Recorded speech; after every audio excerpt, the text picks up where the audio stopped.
Hey everybody, welcome back to Hit Some Metal Thing. Today, rear shocks on my 61 Ford Falcon gasser. Let's do it.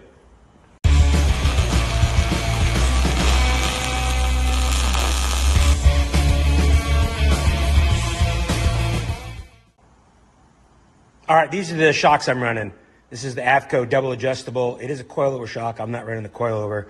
I ended up buying a coilover shock because they were on sale a while back. I bought these, I don't know, 6 months ago. There was like a flash sale or something going on. Saved a couple $100 on the pair, which is pretty good. Got to save every bit I can. These things aren't cheap. So it's a 6-inch stroke. So like I said earlier, I was going to mount the shock on the back of the ladder bar mount here. This is the original U-bolt clamp part for the Ford Explorer that I got the rear end out of. It's going to work. It's the right bolt pattern. It's heavy duty. It's going to work for me. I just got to cut these off, these shock mounts off, so I can get the clearance to go by there and figure out what I'm going to do on top. So I'm going to cut these off, hold the shock up underneath there, and kind of see where I'm at. So I'm going to do that next. All right, one-handed wonder. So I'm going to be able to line it up with the bottom mount here, and the top's up there. I'm in the middle of the stroke here. So what I'm going to do is I'm going to make some tabs off the bottom here. I'll make some tabs, bolt it up to here, hold it up here, see where I'm at. I would like to, but I don't think I'm going to be able to. If I could just continue this line up, right, and have this just aesthetically pleasing, and then have the, but I think I'm going to be too high then. I don't want to get too high up on top and use up my stroke. Then what I'll end up doing is I'll make a cross member that goes across here. I'll use a round piece of tube and put some tabs on there and mount the top. So first things first, I'm going to make up some tabs for the bottom, taking into account the thickness of the body here.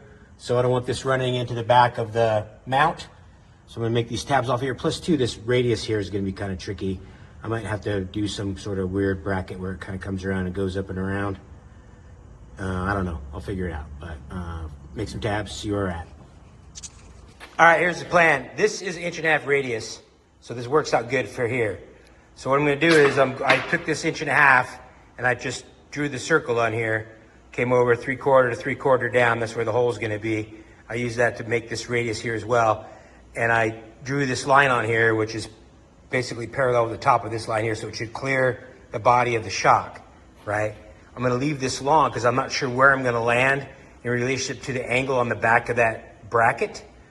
So if I need to, I'm probably going to leave it longer than that. So if I need to, I can go below where that angle starts on the bottom of that bracket and end up maybe doing, something like that, where it comes down and ends up being square, right? So the bracket will come up, it'll go like this. This will follow that bracket up, and then this will stick proud of that bracket, but it'll be clean. It won't be like sticking down weird and have this weird void here.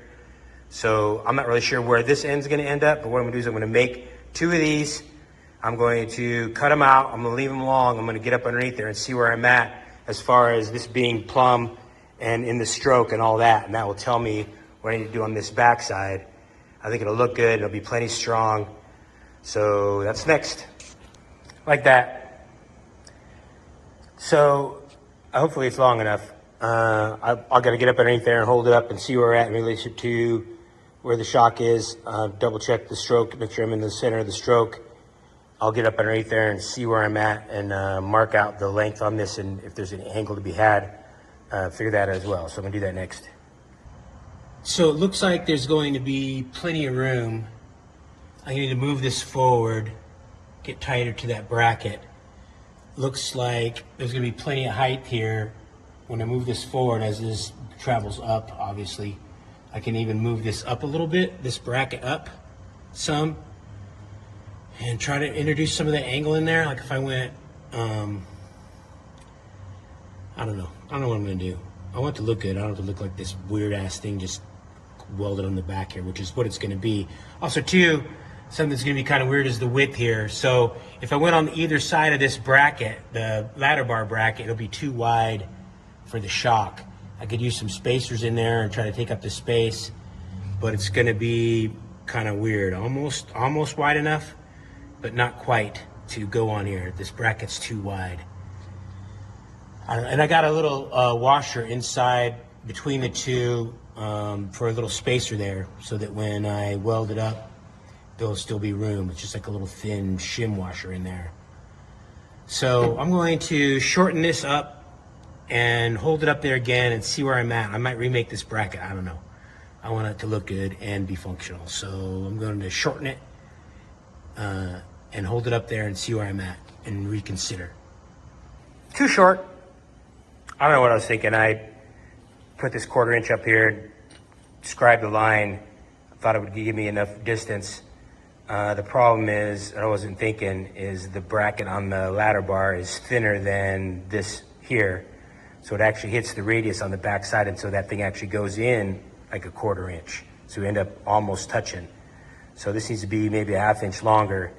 I need some distance here for this, just because that the suspension is going to be moving, forward and backwards. So I need enough distance between here for that to happen and not crash into the top part of the bracket. So I like the design. It's going to work. It looks like it's going to end up right. If I put it right where the bottom of that angle is, it'll look the best, and it's going to land there, and I'll be able to have room for the stroke and everything at the top and be able to put the bracket in. So I'm going to make 4 of these now, make them a 1/2 inch longer. That should give me the distance I need between the bracket and the upper part for the suspension travel. And yeah, so that's what I'm going to do now, make 4 new brackets, 1/2 inch longer. 4 new brackets. I went 5/8 more, and I put a V on the inside, so that should suck up an 1/8 inch, getting into that radius on the back of that ladder bar bracket. So I think these are good. I don't want to get it too close to that bracket just because of the suspension travel. So I think this is going to work. I'm going to get up underneath there and take a look. Like that. So I'm going to run it off the bottom of this edge here like that. I don't like how wide this is, and there's a pretty big V there, where it just steps out. Well, this steps out, but it is what it is. There's not much I can do about that. I ended up with about 3/8 of an inch from the bracket there on the body, and I'm good here. I think I'm going to be all right.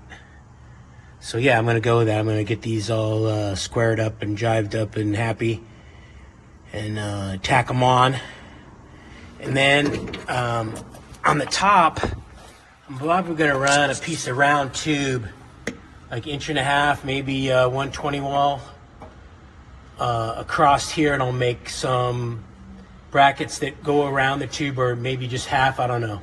If I feel like I'm putting into work, I'll make it go all the way around, and then have it, I can adjust it around, get it where it needs to be to get that height right, and plumb and everything. I'm probably put a piece of 1/8 inch on here just to strengthen this a little bit. This shit's thin, and just that back and forth working, it'll work hard. I'm afraid it'll work hard, and so I just need to put something on here to keep that from becoming an issue later. So yeah, I'm going to get these lower brackets tacked on and figure out the top. That's next. Went down to my buddy's. He had a scrap. We machined it. It's 1 1/16. So I can square this up. I'll get my little angle finder and put it on here, just make sure it's square and plumb. Not that it matters, there's a little bit of an eyelet there, but. So I'm gonna get up underneath there and tack these in, and then I'll work on the top mount. Lower shock mount tacked in, both of them. Turned out good, I'm happy with them. I think they're gonna be plenty stout, like everything else I'm building. I had a guy make a comment about how I'm building the tank. I don't want anything to break, especially since it's important stuff like suspension and steering. Yeah, so I'm gonna run a piece of tubing round tube from this side to the other side. I'll come back with a tab back to here. I'm going to try to keep it short. I don't want too much lateral load or twist in it, but so it decreased the leverage. It shouldn't be that bad. So that's next, tubing with an arm on it. So to my steel store, they had this ram of 1 3/4 095 DOM. It's 47 inches long. I need 38, 37 and something. I went with the larger diameter because I want 1.5 inches. I was just looking for some drop. I didn't want to cut a piece, and there's a piece that they had. So 1 3/4 will be good with torsional strength on here. If I went to the smaller, obviously. So I'm going to make some tabs. I'm going to make a tab that goes over this. So I'm going to find some 3/16 flat bar or plate. I'm going to get an 1 3/4 hole saw, make a piece that slides over there, and then make the tab with the 1/2 hole and all that. So I'm going to do that next. Found some 3/16 plate. This is my CAD drawing, compass aided design.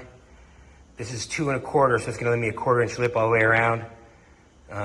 This might be a little big, but I don't know about it. All right, so 1/2 inch hole here, 1 3/4 inch hole saw here. Gonna drill them and hole saw them all, and then I'll cut them loose and cut them and fix them and grind them and beautify them and see how it's gonna work. That's next. Good enough, man. That'll work. So, death wheel, cut them apart, radius them up, clean that up, fit those, figure out the distances, make it happen. Smooth that one up on the belt sander, brought it to the line, like the shape, happy with it. Going to take this piece of tubing, take all 4 of these, stack them together. I'll put this in the middle as much as I can with 4 pieces. I'll bolt them together and I'll grind all of these to match this so they're all uniform. Do that next. Done. Smoothed up, ground up, cleaned up the round where it's gonna weld, got rid of the slag on there. Next, going to get that tube out. Well, I gotta get underneath there and measure the width, take a piece of flat bar and angle iron, and I just hold them together and get that tight in there. That way I get an exact width on there. After I put the 1/8 inch plate in there, I'm gonna make a template. Don't know where it's gonna land. I have to get that underneath there and kind of see where it's gonna land so I can plate off that area. That sheet metal is too thin, I think, for the shock mount. I'm afraid, you know, just that wanting to work harden on there and crack out eventually. So we don't want that to happen. So 1/8 inch plate, measure the width, then I can plumb off the frame rail, figure out where the bracket's gonna land. I can get my width off the rear end, and I can pretty much build that thing on the bench. Then probably what I'm gonna do is I'll get a piece of flat bar, measure the distance from the eyelets. I'll use that to put that in place. I'll put 2 pieces of flat bar and then have equal lengths. And then I can get that up in there and get it all square and happy and then tack that bar in. So that's next. Made a template, cut 2 pieces out of 1/8 inch sheet metal that I had. They're longer than they need to be. The bracket probably would have been this long, but there's this brace here where the shock mount goes. It'd be weird just to have a gap in there, so I went ahead and just brought it up to the shock mount. I'll just weld that corner when I weld all this, and this runs about the same distance past where it would have landed. So if I would have put some weird pad in there, I don't know. Just, it's that much more, it's no big deal. Plus it gives me more of a room to figure out where that tube's gonna mount. So I'm gonna get these up underneath there, tack them in, and get a width on that tube. All right, this didn't go exactly as planned. That frame's tapered. It tapers in this way toward the center of the car, and then this piece is just formed, so it's not really square. It's a little out. So I had to grind and put a weird edge on those. I don't know if you can see it, there's a mark on there. That mark is the reference line. So I had it wedged in there, and I just figured I'd just throw that stuff up in there and see how it would go, and I ended up tacking it like that. So the shock is plumb. It's leaning back a little bit just because of the travel of the rear end. As it goes through suspension, it's gonna move backwards as it compresses. So it's just slightly back, but I'm happy with that. So I'm gonna tack this other side in. I'm gonna take the brace out. I'm gonna weld those tabs up and put it back in and tack it in. And then this will be pretty much done. All right, welded up. The welds aren't, I mean, they're hold, but they're not pretty. Couple reasons. One, I wasn't going to build it this way. I was going to actually take it out and put it all together, but I didn't get a chance to clean that tube. So part of that, and the other part is I'm old and blind and shaky, and I suck. But I need the practice because I got a roll bar to build. So I could have migged it, but I decided to go ahead and TIG it and just get some practice in. So anyway, so now I can slide this up underneath there. I'm going to get it all lined up where it belongs, tack it in. Fat tacks on the ends here, weld it later, and then that'll pretty much be it. I'm gonna get the shocks right there and see what it looks like. Okay, shocks are in. I'm happy. I think that brace is gonna work. I think everything's good underneath there. I think it's plenty strong. I don't think it's gonna be an issue. One thing I do have to do is take a ball peen into that trunk floor there. It's different from one side to the other. The shape is different, so it's just almost touching. I don't want it rattling, so I'm going to just tap it up a little bit. But other than that, I'm pretty happy with the way things turned out. So I'm going to end this video here. If you like the video, subscribe, check that Instagram. It's a metal thing, and I'll see you on the next one.